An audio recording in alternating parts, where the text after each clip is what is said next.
오늘도 우리 귀한 말씀 우리 같이 한번 읽어보도록 하겠습니다. 다 같이 한 마음으로 열왕기상 3장 7절의 말씀 같이 합독해 보도록 합니다. 나의 하나님 여호와여, 주께서 종으로 종의 아버지 다윗을 대신하여 왕이 되게 하셨사오나 종은 작은 아이라 출입할 줄을 알지 못하고. 아멘. 사랑하는 여러분, 오늘 솔로몬이 주님 앞에 기도합니다. 주님, 저는 종입니다. 저는 작은 아이입니다.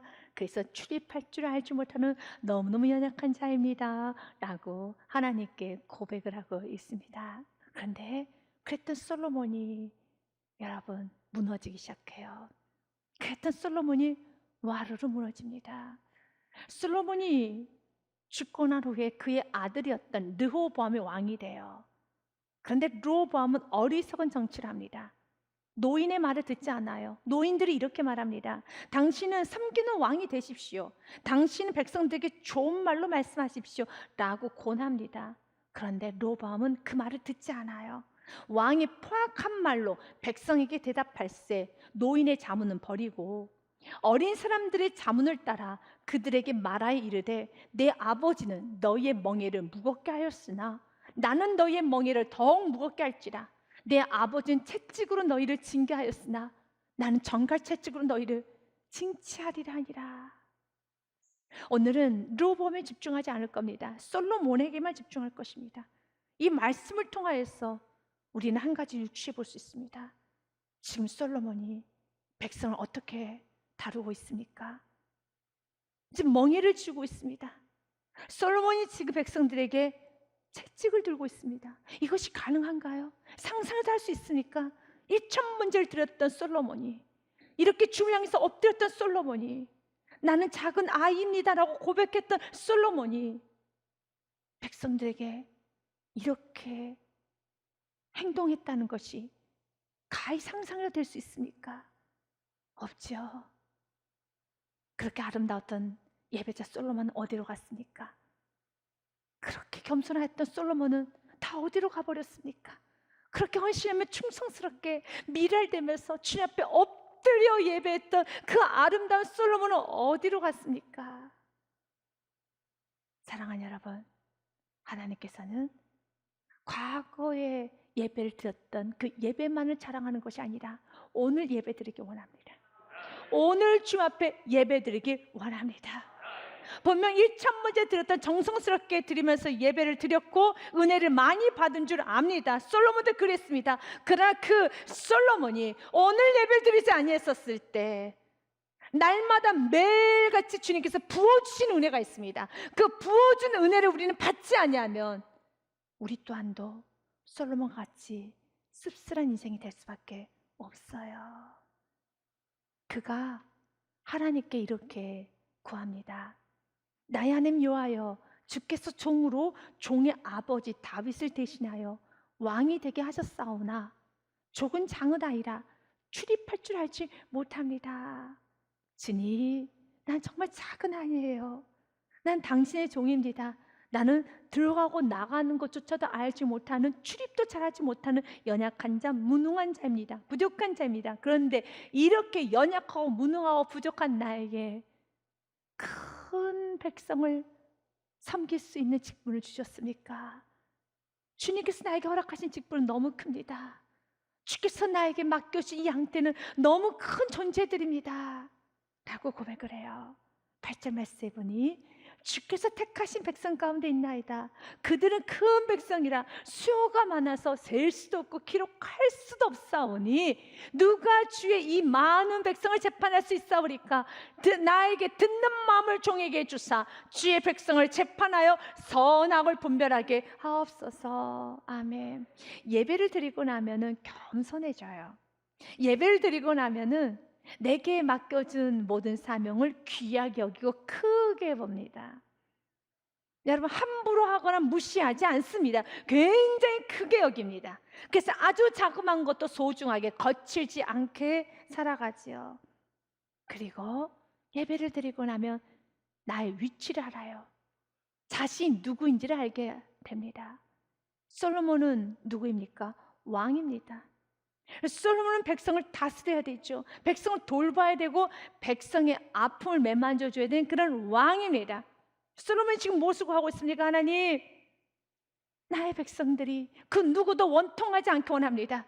그 누구도 억울해하지 않게 원합니다. 그 누구도 정말 억울해서 낙심하는 백성들이 없도록 선과 악을 잘 분별하여서 공의롭게 내가 섬기기 원합니다. 그 누구도 억울한 일이 없도록 주여 내가 섬기기 원하오니 주여 내게 잘 듣는 마음을 주사 그들의 애통, 그들의 억울한 일, 그들의 송사를 잘 듣고 분별하여서 어떤 사람도 소외되지 않도록 은혜 내려 주시옵소서. 예배를 드리고 나면 내가 누구인 줄 압니다. 그래서 예배를 드리고 나면 부모는 더 겸손하게 주님께 지혜를 구해요.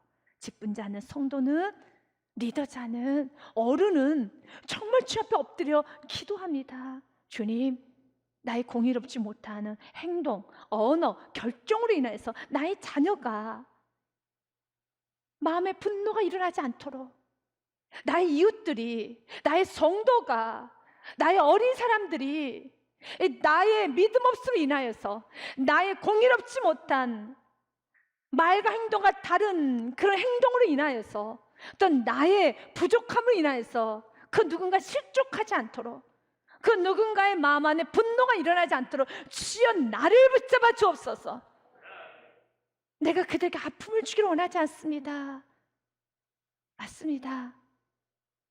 사랑하는 부모님들이 예배를 드리고 나면 자신의 행동을 인해서, 자신의 말로 인하여 자녀가 영향을 받을 수 있다는 걸 너무 잘 알죠. 그래서 솔로몬처럼 기도하게 돼요. 주여 나에게 듣는 마음 허락하여 주사 선과 악을 잘 분별하여서, 옳고 그름을 잘 분별하여서 우리 아이들이 마음 안에 분노하지 않게 하여 주옵소서. 그런 기도를 합니다. 하나님께서는 이렇게 왕으로서 책임을 다하고자 하는 그 따뜻하고 사랑스러운 마음을 참 기뻐하셔서 하나님 이렇게 말씀합니다. 10절 말씀에 보면 솔로몬이 이것을 구하며 그 말씀이 주님의 마음에 든지라. 이 든지라의 뜻 안에는 기쁘다라는 의미를 갖고 있습니다. 하나님께서 너무 기뻐하셨습니다. pleasure. 하나님은 너무 기뻐하셨어요. 나 너무 기쁘단다. 그래서 하나님께서는 나의 사랑 여디디아야, 나의 사랑 솔로몬아, 내가 널 축복할게. 여디디아는 솔로몬의 또 다른 애칭입니다. 여디디아의 뜻은 하나님께 사랑받은 자라는 뜻을 가지고 있습니다. 사무엘하 12장 말씀에 보니 다윗이 그의 아내 밧세바를 위로하고 그에게 들어가 그와 동침을 하였더니 그가 아들을 낳음에 그의 이름을 솔로몬이라 하니라. 여호와께서 그를 솔로몬을 사랑하사 선지자 나단을 보내어 그의 이름을 여디디아라 하시니 이는 여호와께서 사랑하셨기 때문이더라. 아멘. 솔로몬은 하나님께 사랑받은 자입니다. 하나님께서 사랑스럽게 여기는 자 여디디아였습니다. 나의 여디디아, 나의 아들 솔로몬이 이렇게 기도하는구나, 참 내 마음이 기쁘단다 라고 하면서 하나님께서는 11절에 솔로몬의 기도를 재해석해 줍니다. 솔로몬은 주님, 나는 지금 나 자신을 위해서 부도 명예도 어떤 것도 구하지 않고 나는 백성을 위해서 구하는 것입니다. 나는 이런 말 저런 말 하지 않았어요. 그런데 하나님께서 다 아시고 챙겨주십니다. 솔로몬은 하나님 앞에, 하나님 내 기도 보고 계시죠? 나 정말 나 자신을 위해서 기도하는 거 아닙니다. 오직 하나님, 오직 백성만을 위해서 기도하고 있었습니다. 하나님 기억하셔야 됩니다 라고 말하지 않아도 우리가 예배를 드리고 나면은 하나님 앞에 정직한 예배자가 되고 주님으로부터 은혜를 받게 되면 겸손해져요. 은혜를 받게 되면 내 안에 있는 모든 어둠이 사라지게 되는 겁니다. 그래서 예배를 드리시라는 거예요. 믿음 다해 예배를 드리십시오. 정성스럽게 예배를 드리십시오. 간절히 예배를 드리십시오. 오늘 솔로몬이 기도를 했을 때 하나님께서는 그의 기도를 이렇게 재해석해 줍니다. 이에 하나님이 그에게 이르시되 내가 이것을 구하도다. 너가 구하는 것이 이거구나. 자기를 위하여, 너 자신을 위하여 장수하기도 구하지 아니하며 부도 구하지 아니하며 자기 원수의 생명을 멸하기도 구하지 아니하고 오직 송사를 듣고, 송사라는 것은 문제거리예요. 백성들 사이에서 시시비비를 갈라야 되는 거 원통한 문제, 답답한 문제, 해결된 문제죠. 너가 어제 백성들 그 문제를 잘 듣고 분별하여서 어떤 백성 낙심하거나 아프지 않도록 잘 도와주고 세워주는 그런 지혜를 구하였으니. 아멘. 12절에 주님께서 이렇게 축복합니다. 내가 내 말대로 하여 내게 지혜롭고 총명한 마음을 주노니 내 앞에도 너와 같은 자가 없었거니와 내 뒤에도 너와 같은 자가 일어남이 없으리라. 하나님 이렇게 축복해 주세요. 하나님은 예배드리고 난 솔로몬을 마음껏 축복해 주셨습니다. 그런데 그 솔로몬이 무너지기 시작하죠. 그래서 성경에는 이렇게 기록됐습니다. 열왕기상 말씀에 보면 11장 1절부터 3절 말씀에 보니 솔로몬 왕이 바로의 딸 외에 이방의 많은 여인을 사랑하였으니 곧 모압과 암몬과 에돔과 시돈과 헷 여인이라. 여호와께서 일찍이 여러 백성에 대하여 이스라엘 자손에게 말씀하시기를 너희는 그들과 서로 통혼하지도 말며 그들도 너희와 서로 통혼하게 하지 말라. 그들이 반드시 너희의 마음을 돌려 그들의 신들을 따르게 하리라 하셨으나 솔로몬이 그들을 사랑합니다.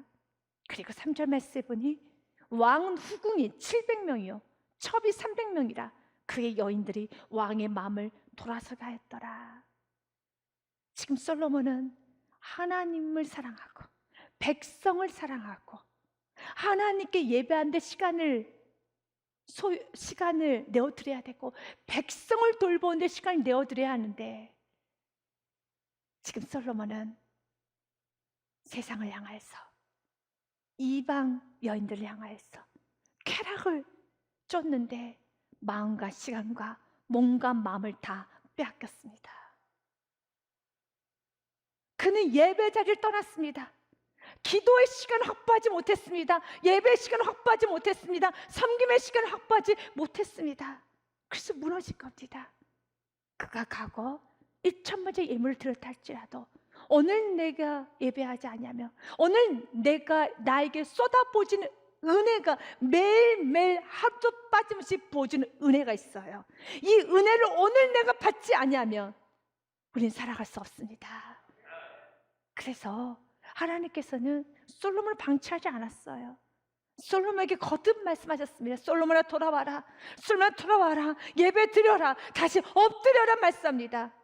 그런데 말씀해 보니 그가 가장 원했던 기도했던 듣는 마음을 그는 다 잃어버렸습니다. 말씀 9절 말씀해 보니 솔로몬이 마음을 돌려 이스라엘 하나님 여호와를 떠남으로 여호와께서 그에게 진노하시니라. 여호와께서 일찍이 2번이나 그에게 나타나시고 라고 됐습니다. 여기서 2번 나타나셨다는 것은 딱 2번만 하나님께서 말씀하신 것이 아니라 하나님은 환경을 통하여 어떤 그 주위에 있는 선지자들 통하여 메시지를 줬어요.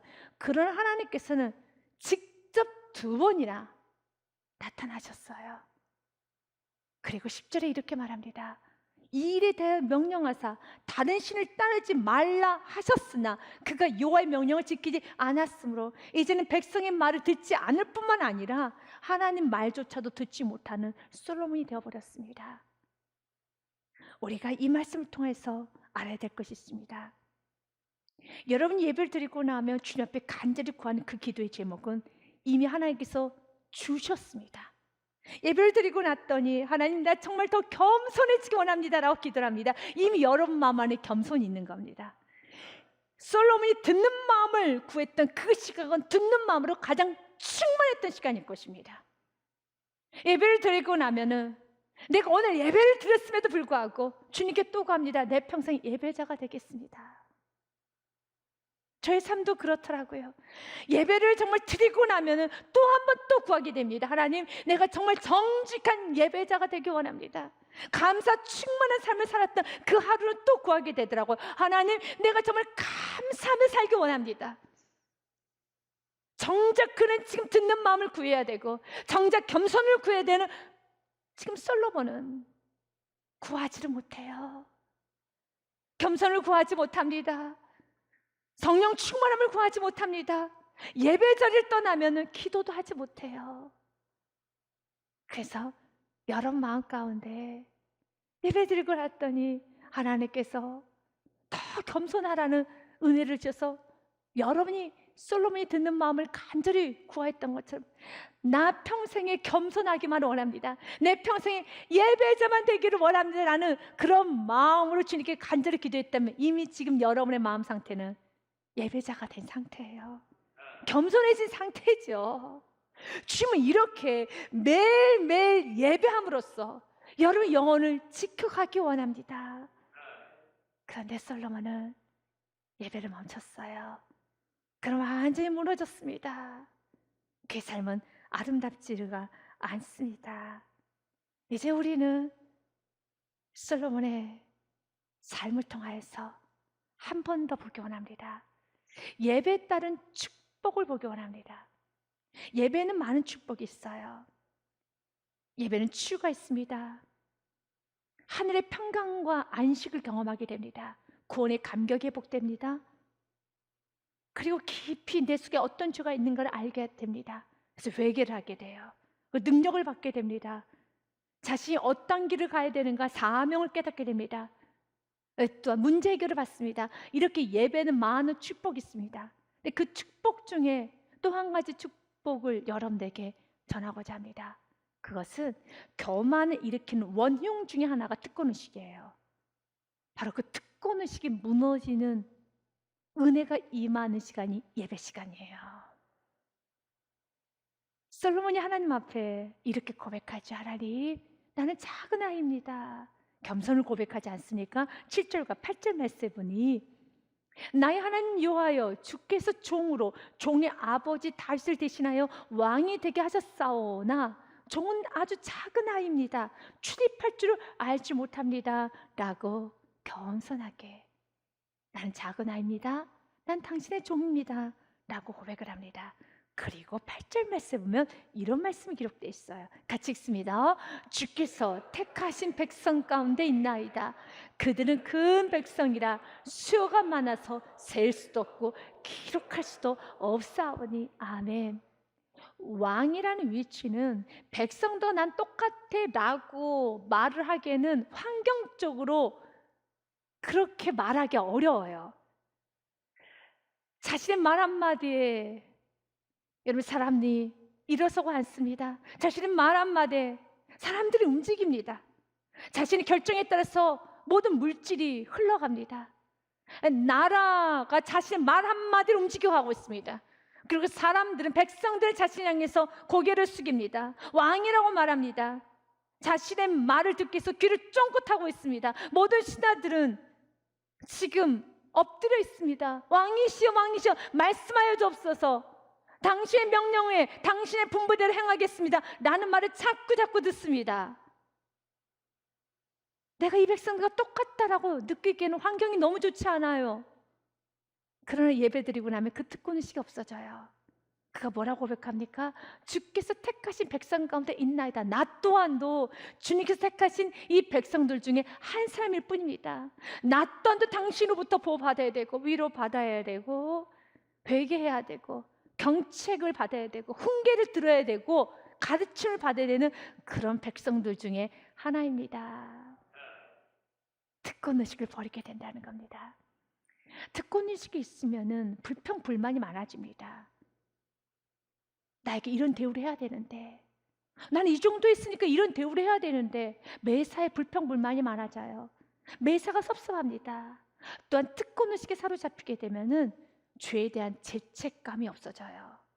왜냐하면 자신은 죄를 짓고 있는 것이 아니라 합리화하고 있기 때문에. 지금 솔로몬의 후궁은 700명입니다. 그의 첩은 300명입니다. 그런데도 끊임없이 그는 변명 핑계 합리하죠. 나는 지금 외교를 하는 거야. 나는 어쩔 수 없어. 그가 외교를 합니다. 어쩔 수 없다고 말합니다. 그렇게 말한 이유가 무엇입니까? 나는 왕이란 특권. 나는 왕이기 때문에. 왕이어서 어쩔 수 없잖아. 특권의식은 회개를 못하게 해요. 특권의식은 죄를 짓는데 담대하게 만듭니다. 특권의식은 불평불만과 삶 속에서 감사를 다 잃어버리게 해요. 그런데 예배를 드리게 되면 나는 이 백성들 중에 한 사람일 뿐입니다 라는 고백을 하는 겁니다. 여러분들 한 번쯤 들어봤던 바세바 신드롬, 참 중요한 여러분 의미가 있는 연구 결과이죠. 왜 사람들은, 특별히 높은 권력에 있는 사람, 지식이 많은 사람, 저 정도 명예를 갖고 있는데 저렇게 학식이 많은데 윤리적인 범죄를 저지르고 무너질까? 너무 이해가 되지 않는다는 거예요. 그래서 연구를 했다고 합니다. 왜 가질 만큼 가진 사람이, 배울 만큼 배운 사람이, 저렇게 높은 사람이 윤리적으로 쉽게 타락을 할까? 연구를 해봤더니 이런 결과가 나왔어요. 비즈니스 윤리 저널에 실린 글을 그대로 읽도록 하겠습니다. 성공한 사람들은 자신이 모든 상황을 통제할 수 있다는 과도한 자신감에 도취되어 현실 감각이 흐려지고 결국 윤리적 실패를 저지르게 되는데, 자신의 행동이 잘못된 것인 줄 알면서도 성공을 위한 자만과 특권 의식으로 인해 자신에게는 윤리적 기준이 적용되지 않을 것이라는 착각을 한다는 거죠. 자만하고 특권 의식으로 인해서 나는 이 정도 직책이 있으니까, 나는 지금 왕이니까, 나는 지금 대의를 위해서, 나는 지금 이렇게 사업을 하고 있으니까, 나는 지금 바쁘니까, 나는 지금 이렇게 큰 일을 하고 있으니까, 여러 가지 특권 의식이 있죠. 우리 안에게는 특권 의식이 두 종류 나눠집니다. 첫 번째는 솔로몬과 같이 부와 명예가 많다라는 특권 의식에 사로잡혀서 나는 지금 큰일을 하고 있으니까, 나는 리더자니까, 나는 왕이니까, 나는 시간이 바쁘니까, 나는 어른이니까, 나는 이렇게 지도자이니까 라고 하면서 자신은 일반 사람과 다른 대우를 받기를 원하죠. 반대로 나는 가난하니까, 난 상처가 많으니까, 난 실패했으니까, 어렸을 때 대우를 받지 못했으니까, 나는 지금 정신적으로 문제가 있으니까, 육체적으로 문제가 있으니까, 난 이렇게 어려운 상황이니까 라고 하면서 자신이 게으르게 살아도, 자신이 불평불만해도, 자신이 죄를 져도 나는 어릴 때 상처야, 나는 가난하니까, 난 정신적인 질병이 있어서, 난 대우받지 못해서 이것은 나의 상처야 라고 하면서 그 가난에 대한 특권의식, 부함에 대한 특권의식이 삶 속에서 죄를 너무 버젓이 짓는다는 겁니다. 오늘 이 특권의식이 다 버리셔야 되는 겁니다. 솔로몬이 예배를 드리고 났더니 그가 하는 고백마다 너무 아름다워요. 주님, 나 또한도 주께서 택하신 백성 가운데 한 사람일 뿐입니다. 주님, 도와주세요. 주여, 훈계해 주세요. 나도 가르쳐 주세요. 내가 이 백성과 동일한 존재입니다. 내가 동일한 존재라는 특권의식을 버릴 때 어떻게 1000명의 여자와 여러분 후궁을 맞이할 수 있겠습니까? 그럴 순 없죠. 왕이란 특권의식을 버리지 아니하면, 내가 가난이란 특권의식을 버리지 아니하면, 상처란 특권의식을 버리지 아니하면, 내가 실패한 특권의식을 버리지 아니하면, 내가 리더고 내가 바쁘다라는 특권의식을 버리지 아니하면, 이 모든 특권의식을 우리가 과감히 버리지 아니하면 우리는 회개도 못하는 사람이 될 수 있어요. 불평불만이 많아진다는 것입니다. 감사가 없어진다는 겁니다. 그런데 예배드리고 나면은 주님 앞에 겸손하게 주여 은혜 내려 주옵소서. 사랑하는 여러분, 예배의 성공은, 정직한 예배자로 사는 것은 이 땅에서 가장 아름답게 내 인생이 마무리되어지는, 하나님께서 말씀하시는 그 영화로움과 아름다움을 줄 수 있는 이유가 됩니다. 여러분 어떡하시겠습니까? 어제 드렸던 예배만을 자랑하고 멈추시겠습니까? 1년 전에 뜨겁게 헌신했던 그 삶만을 주장하면서 나 이렇게 헌신했는데, 나 이렇게 예배 드렸는데, 나 또한 2,000문제 이렇게 드렸던 아름다운 시간이 있었는데 라고 하면서 과거에 멈추시겠습니까? 아니면 주님께서 영광 받으셨다라면 나는 매일매일 예배자가 되리라. 매일매일 날 정직한 예배자가 되리라. 충성스러운 예배자가 되리라 라고 결단하시겠습니까? 결단하실 분은 아멘 하시기 바라겠습니다. 아멘.